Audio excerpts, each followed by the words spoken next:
Thank you for joining us. I'm Kari Borne. I'm from the Office of Continuing Education at UW-Whitewater, and we host the Fairhaven Lecture Series, and I've been doing so since 1983. And this semester we're talking about things that stand the test of time. And I think we would probably agree that man's best friend is sort of timeless, right? So we're going to talk about that. But I'm going to go ahead and introduce today's speaker. Dr. Aditya Simha is professor of management at the University of Wisconsin-Whitewater. He holds a PhD in business administration from Washington State University. His research interests are in leadership, business ethics, healthcare ethics, and organizational behavior.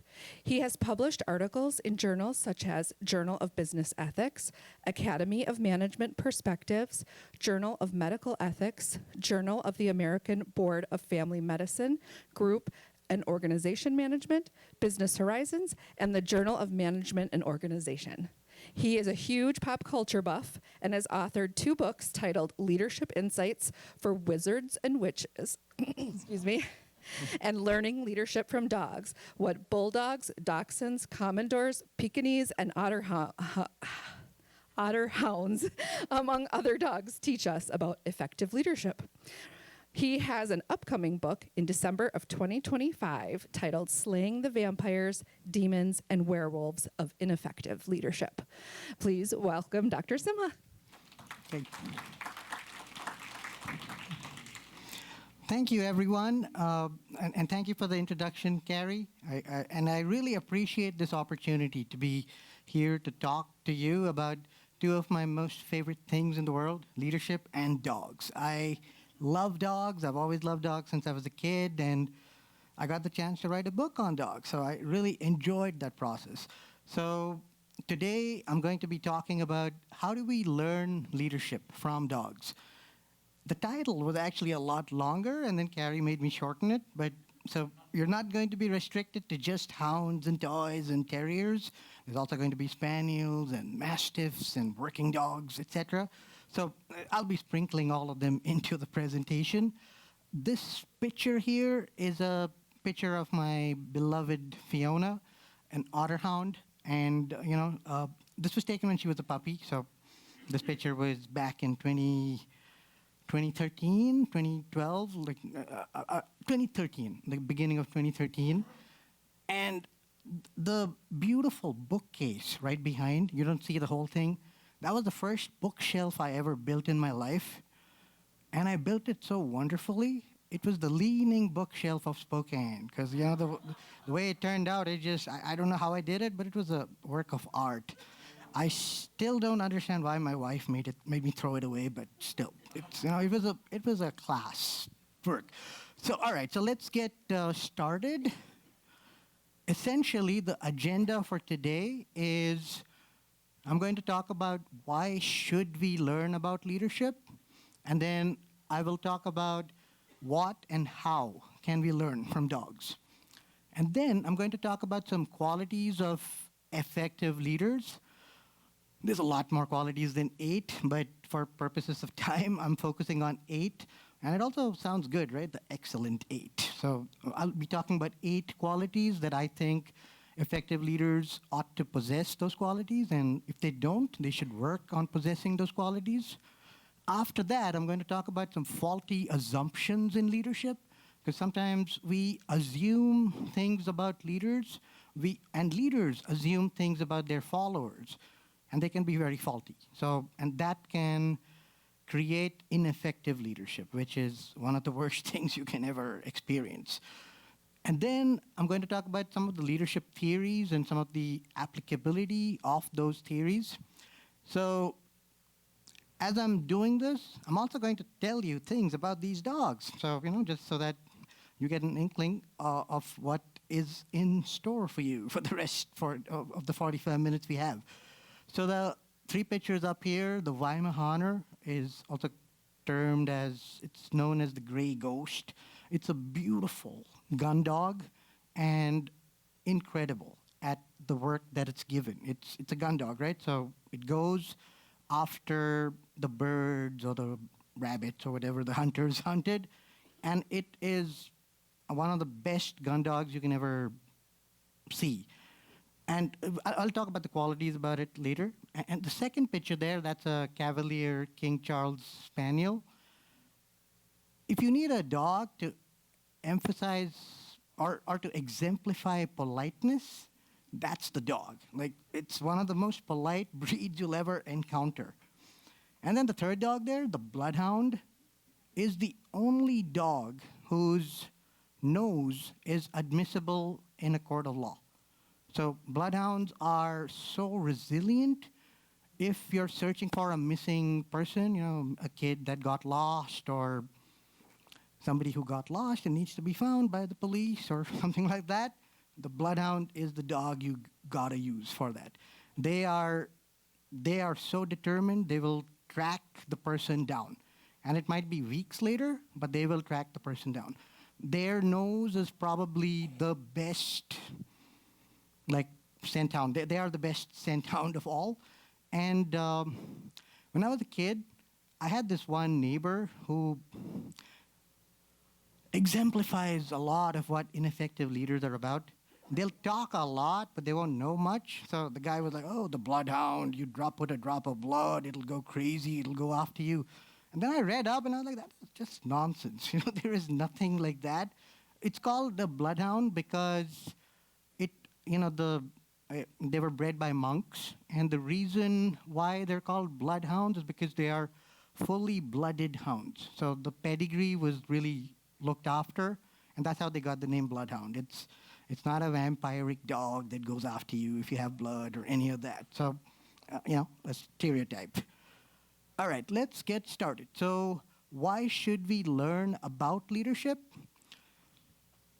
It's important to learn about leadership because all of us, even if we don't work with that leader directly, get affected by what a particular leader does. Let's say you work in an organization, and you might not be working with a leader directly, but the policies that that leader comes up with, or the strategy that the leader comes up with, it will affect you. If not directly, indirectly.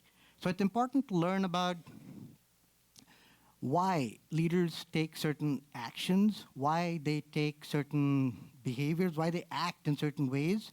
And it's also important to figure out the ability to be able to differentiate between effective and ineffective leaders. Sometimes effective leaders don't look effective, but then you have to think about it in the long term. So they might be doing something which might not be so popular today, but then 5 years down the line, you see that what that decision that person took was actually a good decision to take. So learning about leadership is important because we need to be able to learn about how to discern between effective and ineffective leadership.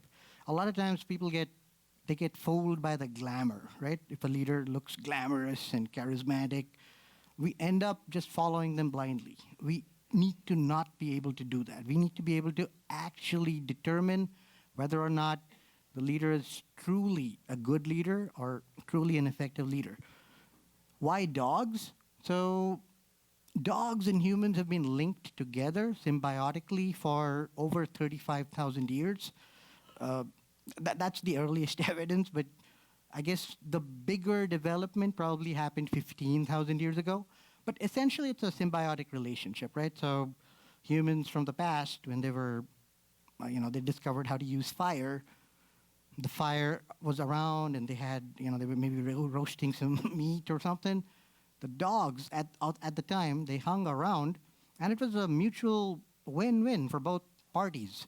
So the humans got warned of predators because the dogs would warn them, and then the dogs would enjoy the warmth and, the scraps of food they'd get from the humans. So it was a nice symbiotic relationship, and that relationship has continued. So till date, there are so many dog varieties out there, and they're used in such a plethora of ways.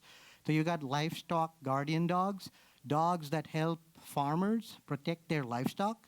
So, dogs like the Anatolian Shepherd, the Great Pyrenees, the Commodore, etc., they help farmers reduce their livestock losses. So, these dogs are big, powerful, brave, and as a result, it, it really helps a lot.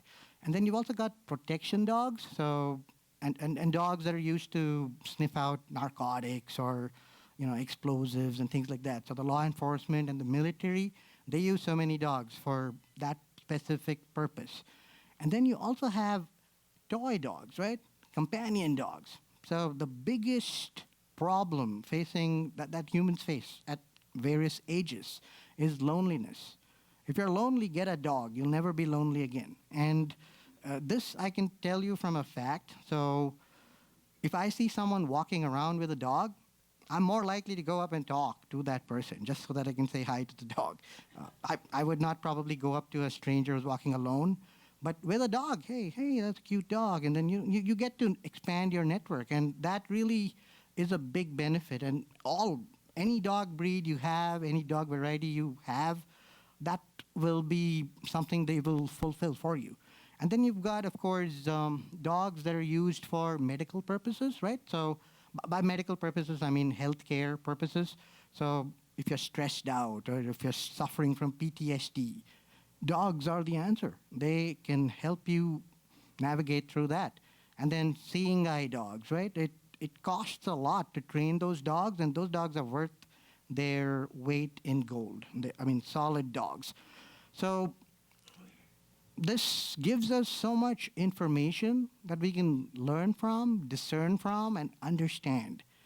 And this helps us truly identify what makes a leader an effective leader. Because you can see some of these traits, some of these characteristics, some of the behaviors that these dogs exhibit, and you just have to learn from that.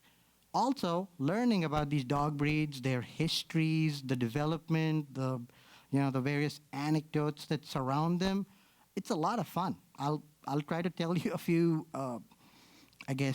anecdotes about it. So, and then followership. That's another aspect of leadership that has been neglected. So a lot of times people talk about leaders. They should also talk about followers, because you might think you're a leader, but if nobody's following you, you're not a leader. You're just a self-proclaimed leader. You need followers to follow you. And you can learn a bunch from all these dogs. And I'm going to talk about some of those facets. The three dogs up here, the first one is the Dandy Dinmont Terrier. It's unfortunately becoming really rare. So hopefully it'll still be around 20 years from now, but right now the numbers are really dwindling. That dog it's probably the only dog that was named after a character in a book. So there's a book called Guy Mannering by Sir Robert something. So it's a character from that book. So the breed was actually developed and then got the name from that book. The second one, the Saint Bernard, everybody knows the old myth about that, right? So people lost in the Alps, the Saint Bernard would come up with brandy and warm them up. Unfortunately, that's a myth. The Saint Bernard never actually did that. It did, however, rescue people who were stranded in the Alps or got lost somewhere. The monks of Saint Bernard, they would send these dogs out. So imagine you're in the Alps, you're shivering with cold, and you're thinking it's a bad idea that you came alone without a guide. And then all of a sudden you see this big woolly dog come up to you. And your heart probably lifts up, right? And then the dog doesn't give you brandy though, so it does give you warmth. So the Saint Bernards they were bred for that purpose. They would come and they would stay with the person if the person was too scared to get up and follow them. But if the person was able to, then they would, take them back to the monastery. But the warmth part, obviously if you're in the middle of the Alps and it's freezing, getting a huge 150-pound hot water bag is something you absolutely will relish. The collie down there is one of the most flawless shepherd dogs of all kind. There are videos you can watch on YouTube where the farmer just comes out, gives a command, and the collie does all the work. So the farmer just sits back and smokes a pipe or has a beer or something. The dog is doing all the work for that farmer, and they do it so well. And they've been doing it for so many hundreds of years. So essentially, those are the kind of anecdotes I'll be talking about on various slides. So now I'm going to talk about the qualities of effective leaders. So like I said in the beginning, I'm only going to be talking about 8 qualities, but there are more. But for but interests of time and time management, really, I'm going to focus on 8. Uh, the bulldog, I put it up here because the bulldog is you might think that the bulldog is the official dog of the United Kingdom. It's not. It's the unofficial symbol. So, uh, the countries, and sometimes countries take on the persona of the qualities of the dog. So that old phrase, the bulldog spirit. It basically refers to courage and comes from the bulldog. Although I must say this, the bulldog we see today is nothing like the bulldog that used to exist back in the day. So back in the day, the bulldog used to be used for bull baiting. A sport that was very cruel to the bulls and to the dogs. But over time that's gone, and today's bulldog is more comfortable sitting on a sofa. So they're not likely to hang out in a bull baiting competition. So the first quality that I think an effective leader ought to possess is courage. Leaders have to be courageous. The biggest sign of an ineffective leader is someone who is unwilling to take a step that might make them look unpopular. That shows a manifest lack of courage. So, the kind of people that will shut factories down, and they won't go in person to explain why they shut the factory down. They'll hire someone else, like, hey, you go give them the bad news. I'll just hang out here. That quality, the courage quality, is, in my opinion, indispensable. If you want a leader to be an effective leader, that person has to have courage. The courage to do the right thing at every moment. You cannot just you cannot make a bad move just because it's convenient. You have to sometimes take a step that might be unpopular, that might make you unpopular, but you still have to go ahead and do that. The dog in the picture here is the Commodore, and it's a Hungarian breed.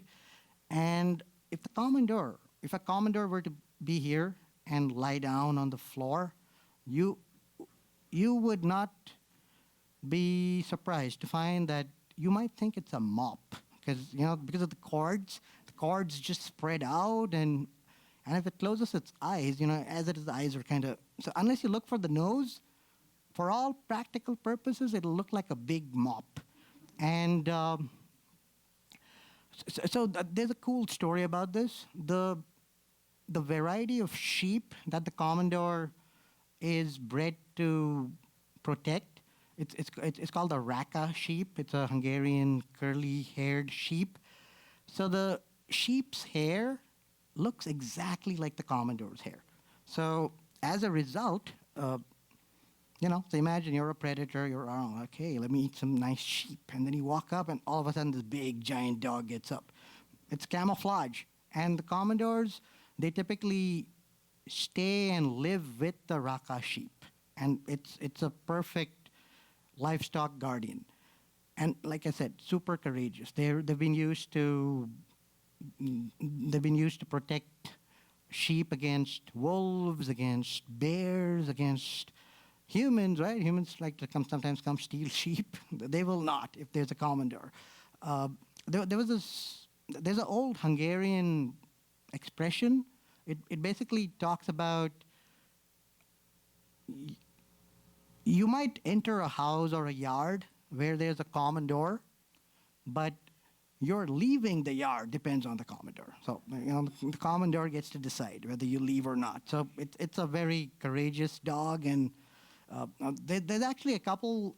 I've seen 2 Commodores in Madison, and big dogs. And One case, the owner had shaved the commodore. They looked completely not like a commodore, but the second one had all the cords. And I was like, hey, that's a commodore. And it's a big dog. When you meet this dog if you ever see the dog, you'll recognize how massive it is. These are some more examples of courage. So these are the dogs that, in my view, they exemplify courage. So on the top, upper right, that's the Belgian Malinois. It's probably the favorite dog breed for the military to use. So the military used to use the German Shepherd earlier, but the Belgian Malinois tend to be lighter, so it's easier to pick them up and strap them up into missions. And the Belgian Malinois are super athletic. You can watch videos where, they've trained the Belgian Malinois to basically scale a 15-foot wall. It just like clambers up, and boom, it's done. So you can see how important and useful that would be in a military context, right? When you're trying to navigate. The dog in the bottom, that's the Dutch Shepherd. This dog has sort of taken over the German Shepherd's role again. So law enforcement, they love using the Dutch Shepherd.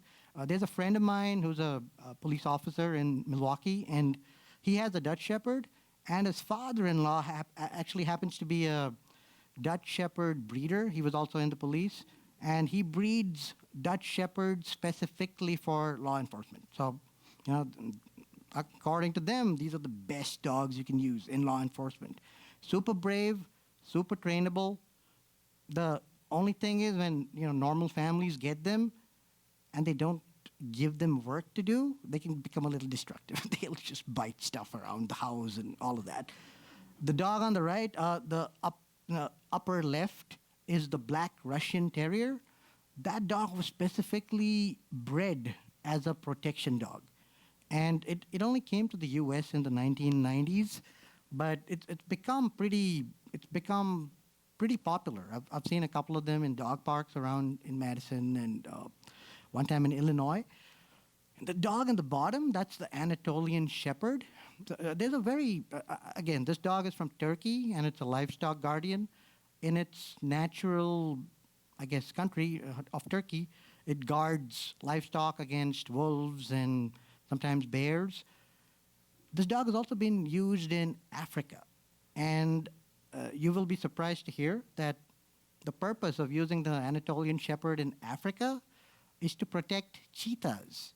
So what happened there was cheetahs, like forests are disappearing, and cheetahs were like, hey, these sheep aren't that fast, so we can get some, right? So what was happening was that the farmers were getting angry that the cheetahs were taking their livestock, and so they were they were killing the cheetahs. So as a result, the government basically funded a project where Anatolian shepherds would do the protection of those sheep, and they're bigger than the cheetahs. So the cheetahs would not come close to the livestock, and as a result, it's a win-win for everyone. The sheep don't get killed. The cheetahs don't get killed because they're not killing the sheep, and now the farmers don't have any reason to go kill the cheetahs. And the Anatolian shepherd enjoys the sunshine, because it's right there. It's big enough to take on the cheetahs. The next quality that I want to talk about is authenticity. These three dogs are the mother, the cousin, and the aunt of my Fiona. So I just put them up. So they all look different, like different colors, different combos. Authenticity is something that I believe every leader ought to be. If you have leaders that are trying to pretend to be someone or something they're not, the results will show. Because if you're not authentic in your actions, you're not going to be able to take optimal decisions.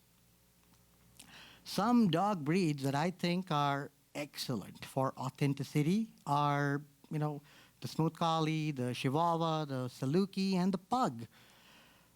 So the Pug and the Chihuahua, you might be wondering what's authentic, right? They're toy dogs. So what's authentic is that they know they're toy dogs. So they don't take on things that they know they're not capable of. The Pug, for instance, the Pug's only purpose in life, as far as my experiences with Pugs goes, is to be held and petted like the whole time. That's it. So it's authentic. It knows what it wants. And same thing with the Chihuahua. It's like, hey, pick me up. What are you doing? Pick me up. So authenticity is something that a leader can definitely learn from these, from these various breeds. The smooth collie, there was a very interesting project that was going on in the UK. So what they did is they had patients who were suffering from Alzheimer's in a certain facility, and the smooth collie was the breed that was chosen to help those patients.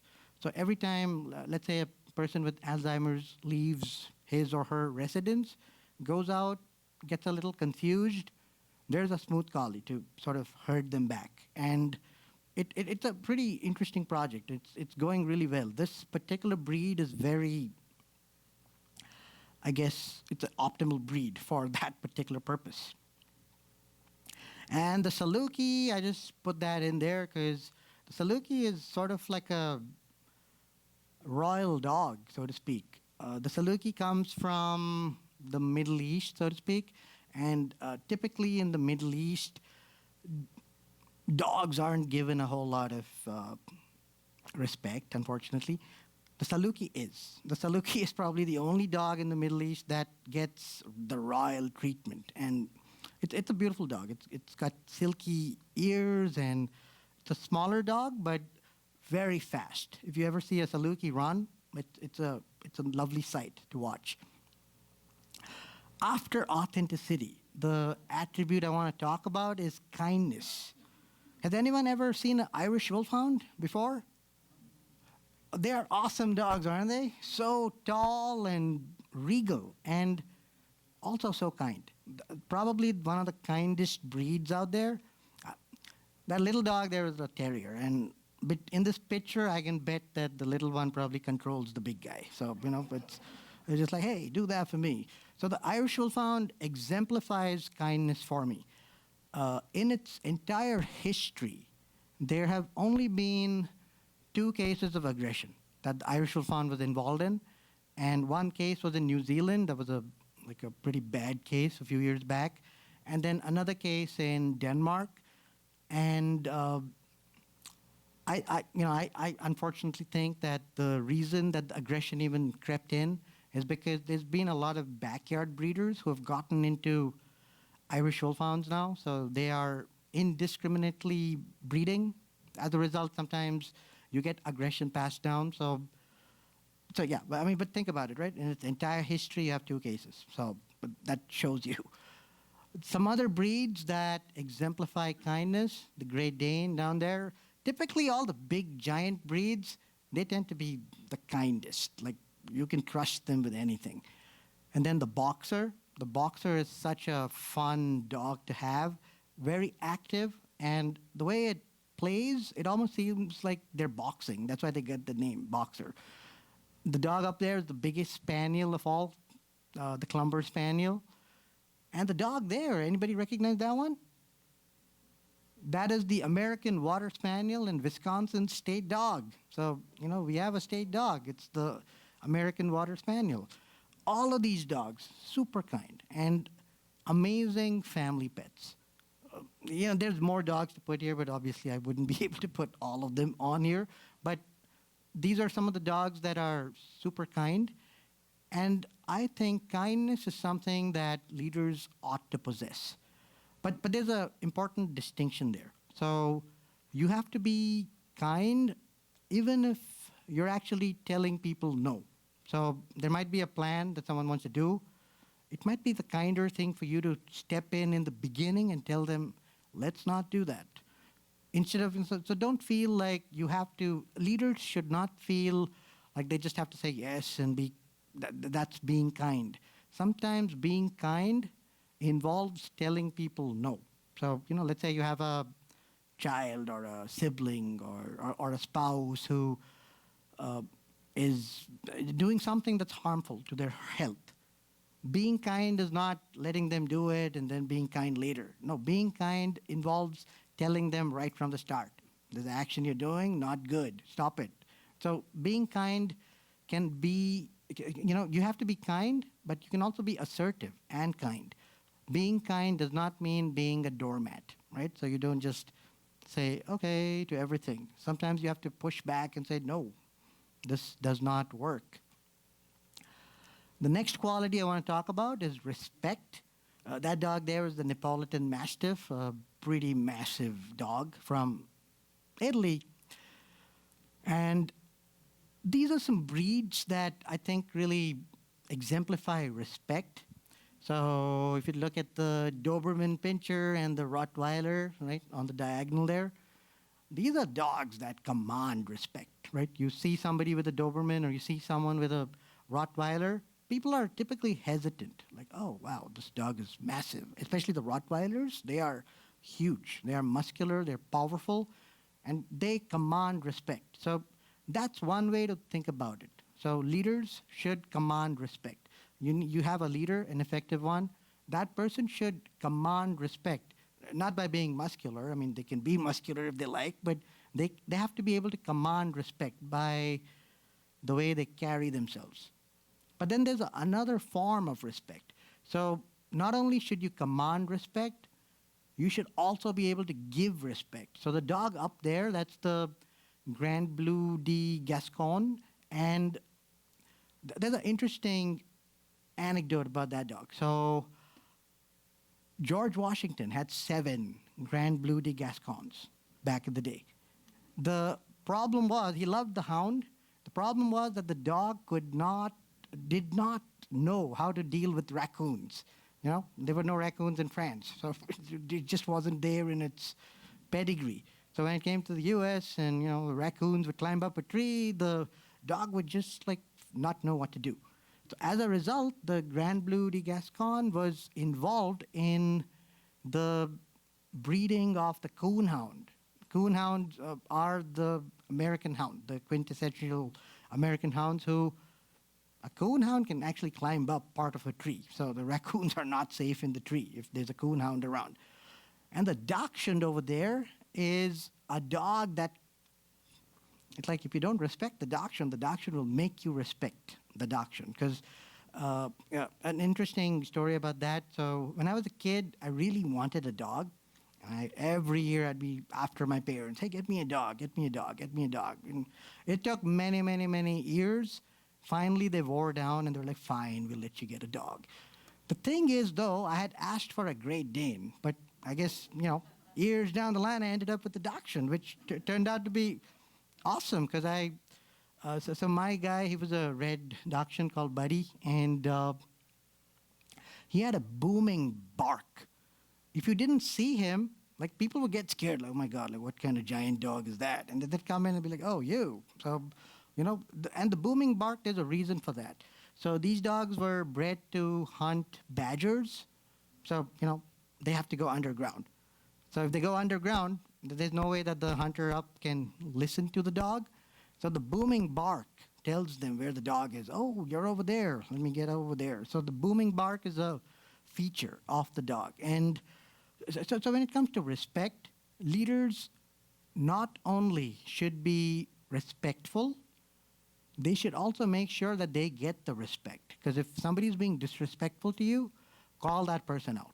There's no use avoiding it. You have to confront the problem right away. Because if you have a follower, let's say, who is being disrespectful to you, call that person out. Don't be like, oh, I'll be kind and not do that. No, call them out. Hey, you're being disrespectful. Cut it out. You have to be a bit more firmer in that sense. But you also have to do it respectfully, obviously. The next quality I want to talk about is intelligence. And the Border Collie, really, it ranks among the most intelligent breeds out there. 4 other breeds that I think are super intelligent: the Sheltie, the Shetland Sheepdog, the Australian Cattle Dog, the Labrador. Everybody's seen a Labrador at some point or the other. And that dog up there with that beautiful hairdo is the Briard. So there's 2 forms of intelligence that leaders ought to possess. Cognitive intelligence, so they have to be, so what we typically term as IQ, they have to be intelligent, so cognitively intelligent. And The other form is emotionally intelligent. So, emotionally intelligent means having the ability to recognize and read the emotions of the people you're working with. So, let's say you're working with 5 people and 2 of them seem really down. You don't just work like thinking that nothing's happened. You actually take the time to figure out what's gone wrong. So, maybe there's something that they need help with that you can provide. And there's one more form of intelligence called social intelligence. It's getting a lot of prominence these days. A sheepdog is the best dog to demonstrate social intelligence. Think about it. One dog having to manage a flock of sheep, which could involve as many as 300 to 400 sheep. And the dog has to do it. There might be some sheep that are skittish. So for those sheep, the dog has to be a little kinder. There are some sheep that are just not willing to listen.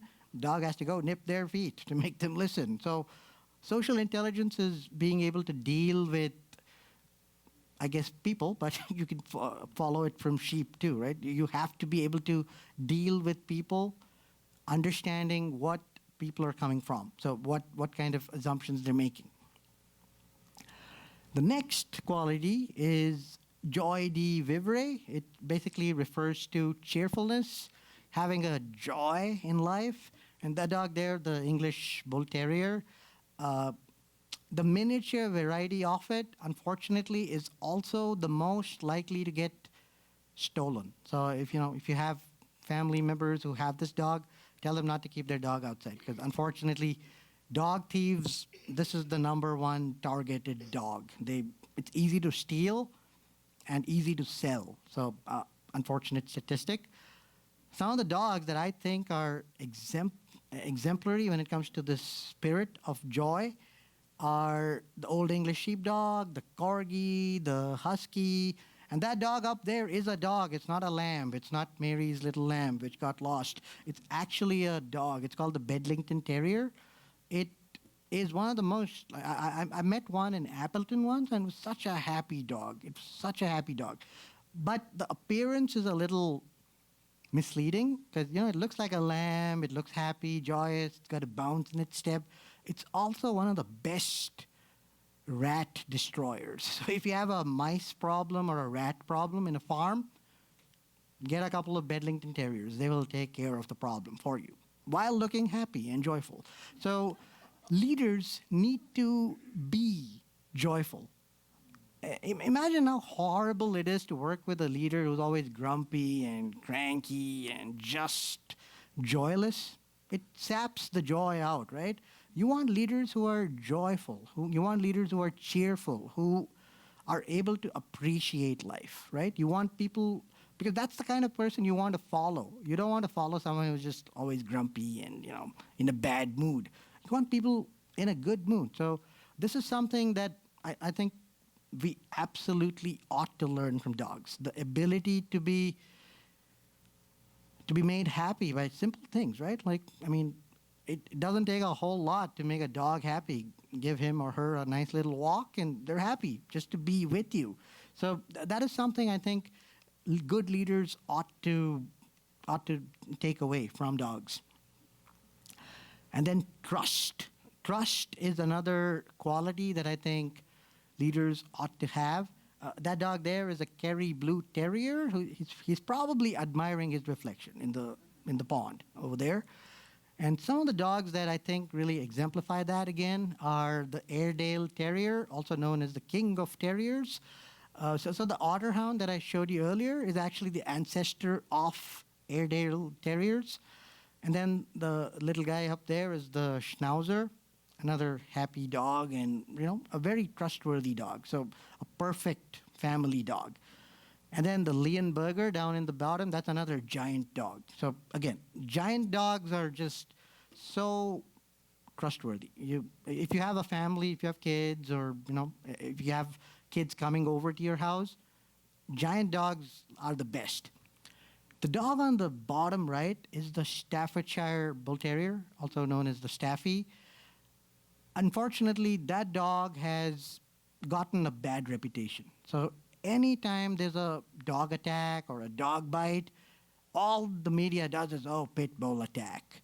And when you look at the actual evidence, it's not even a pit bull. It's some random dog with nothing to do with the pit bull. So the Staffordshire Bull Terrier used to be a family dog, but now it's lost trust. So I put that example in there that, sometimes leaders lose trust. People just lose the trust they have in those leaders, and it takes a lot to get that, to regain that trust. So when it comes to trust, leaders obviously have to be trustworthy, but they also have to be trusting. They have to be trusting of their followers. The worst kind of leader, in my experience and I believe it very strongly, is a micromanager.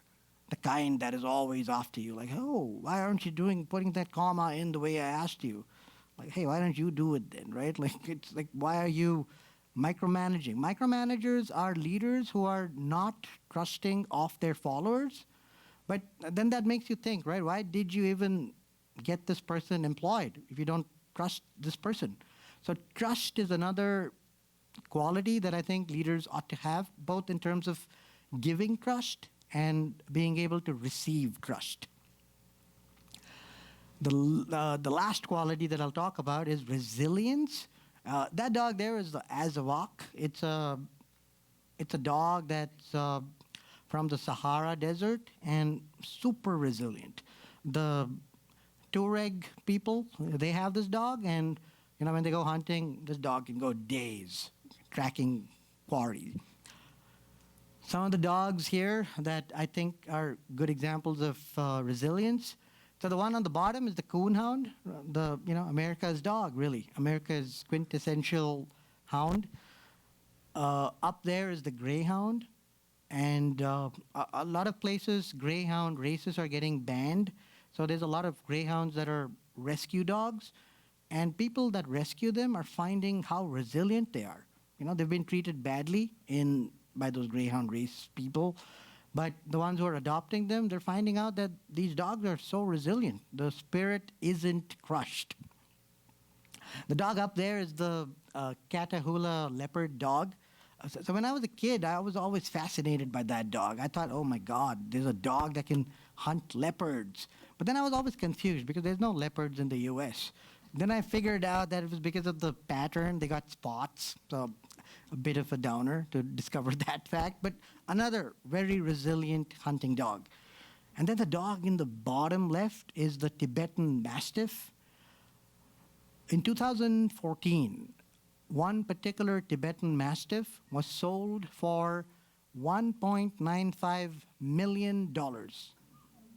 Massive. Because it had become the object of desire. Everybody wanted a Tibetan Mastiff as a status symbol. And the price kept jumping up, jumping up, jumping up. 1.5 million, 1.95 million. And then the market crashed. And as a result, today, a lot of Tibetan Mastiffs, the people that kept them, they were keeping them as status symbols. That status is gone. So they just abandoned the dogs. And as a result, you have a lot of Tibetan Mastiffs that were once pets roaming wild in the steppes of different parts of China. And the dog is a massive dog, though, so it's able to survive somehow, but they've become kind of feral. And it's so sad, right? Like, at one time, you're the most desired dog of all, and then a lot of overbreeding happens. And then the next thing you know, you're no longer desired. And unfortunately, a lot of dogs also ended up in the market. So, for for the folks that eat dogs for whatever purposes, right? So, but they're still very resilient. And I should be clear here, though, the Tibetan Mastiffs you get in the U.S. are different. So it's a different line altogether. The ones you get in the U.S. are not prone to aggression, but you adopt one from which is almost gone feral. There might be a bit of aggression there, but resilience essentially refers to the quality of being able to bounce forward from failure. So let's say you fail at a certain thing, you don't just give up. You get up again and you try it again. And it might take you a few trials, might take you many trials, but you keep at it till you achieve your goal. So resilience is again something that leaders should absolutely possess.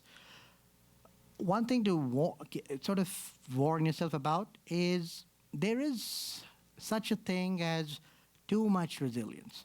So too much resilience can easily become something called hubris, where you're so convinced and you keep trying the same action over and over and over and over and over again. It just never gives you the result you want. Then maybe it's time to change your strategy. You know, being resilient doesn't mean you do the same thing over and over again. It means figuring out what's gone wrong and then going back and doing it again, but doing it differently to make sure that the next time around you're a lot more successful. All right, now I'm going to talk about 3 faulty assumptions in leadership.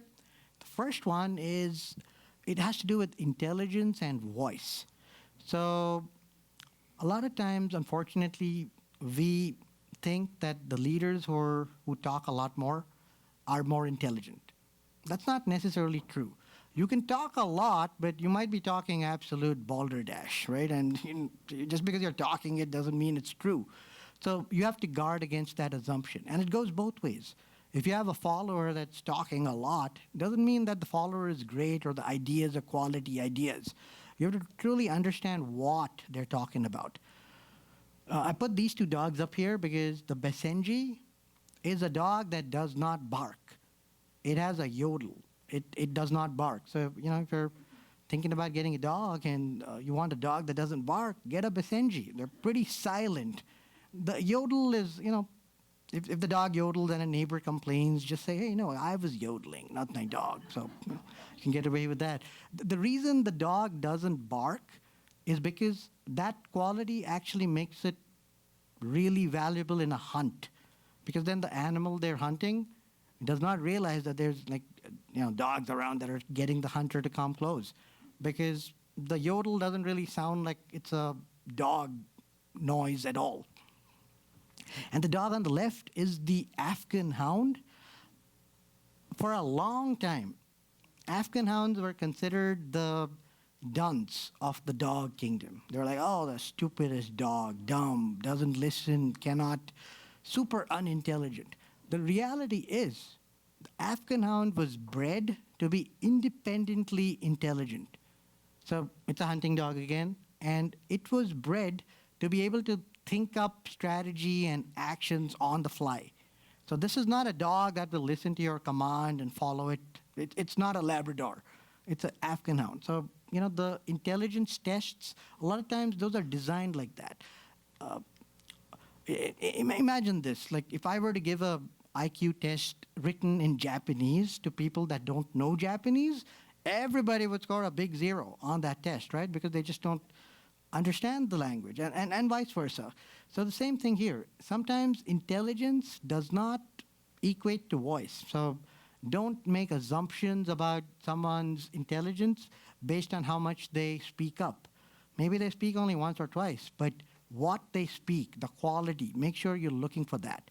And that goes for both leaders and followers. The other assumption I want to talk about is credentials do not equate to competence.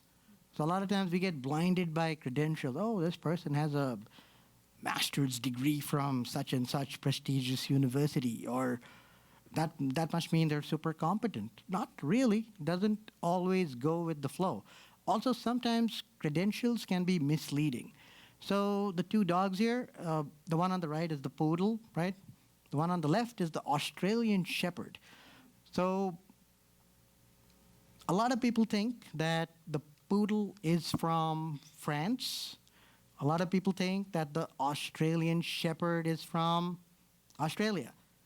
The reality is the Australian Shepherd is an American dog. It was bred in the US by people that migrated from Australia. So it's just called the Australian Shepherd.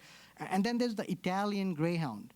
That dog comes from Turkey. It's not even close to, it's close to Italy, but it's not Italy. So there's a lot of dogs out there who have names that don't exactly align. And the poodle, right? Everybody thinks, oh, it's a French dog. It's not. It's a German dog. The word poodle means water dog in German. So credentials and competence should not be tied together, because you have to investigate a bit more. Just because somebody comes from a certain place or a certain, has a certain degree, don't assume that the person is solid gold. There's actually a lot of evidence of leaders who have committed resume fraud. So they just list, I got a degree from Harvard, and then you find out that the guy was never in Boston ever. So, people can do that. They can fake their credentials. So it's important to do due diligence there. And again, both from the leader's perspective and the follower's perspective. The next assumption I want to talk about is just because you're rewarding someone does not mean you're going to get the desired behavior.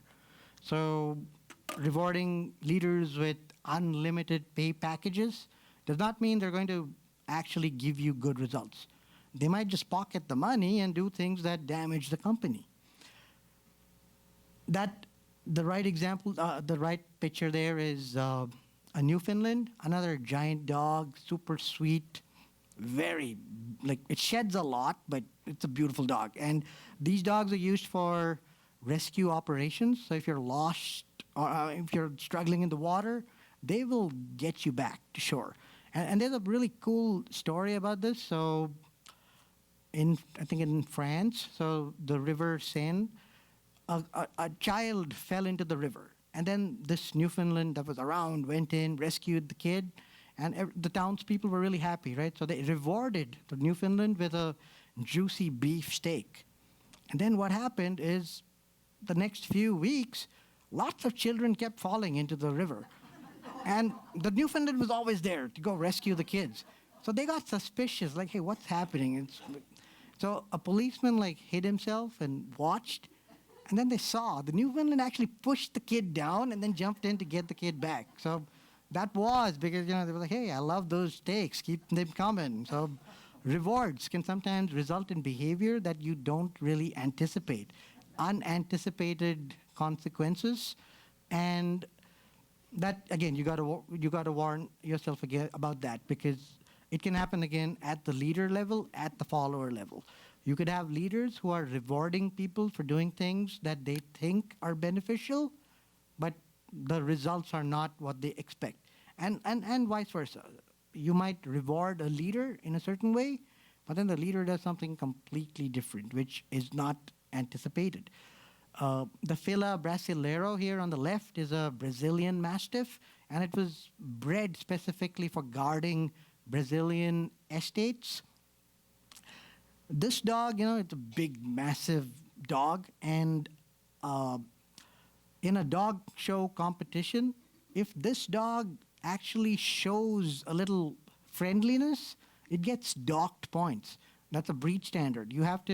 This dog has to be naturally aloof and sort of, be like a guardian dog. So if you're trying to curry points with the judges, you accidentally discover that you're actually losing points, because now all of a sudden, hey, your dog is too friendly to, be a Fila Brasileiro.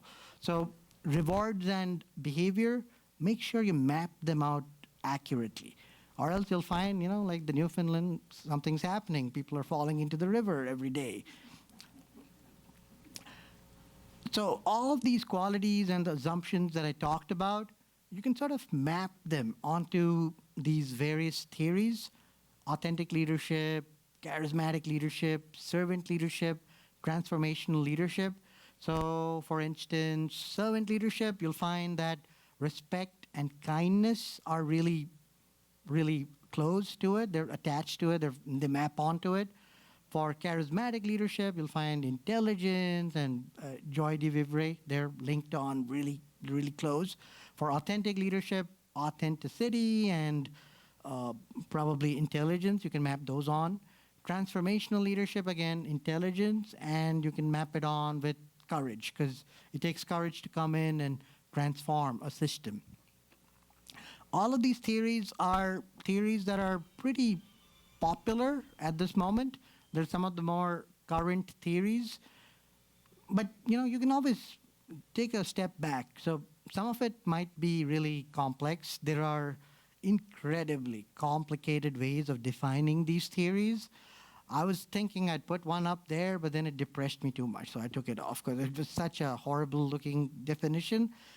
I think it's a lot easier to simplify it and understand it better. So those qualities I talked about, if you map them on to these various theories, you'll find that there's a lot of similarity, there's a lot of correlation between the two. So that's a picture of me with Fiona. Sadly, Fiona passed away in April, so this year. But I'm happy that I was able to get this picture with her. So I published a book on it, learning leadership from dogs, and you can see that she's looking at a treat because that was the only way to get her to pose like that. And so she was like, okay, I'm getting that treat. And so she got that. So the summary of today's talk is essentially dogs can teach us to be effective leaders, provided we know that there are some faulty assumptions that could show up. And even if you have no inclination to be a leader, you can still learn to be a better person if you learn from the dogs. And honestly, I've learned loads from my experiences with Fiona and other dogs I've known, like Buddy in the past. Although I guess I've learned more from Fiona than Buddy. Buddy was very feisty. So Fiona was calm and gentle.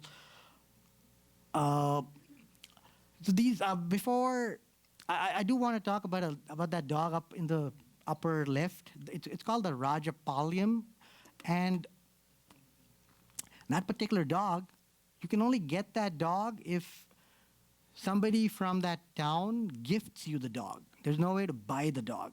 And my dad was like, hey, I had the opportunity once to get that dog. And I was like, why didn't you get the dog? But, he was like, no, it wasn't the right time.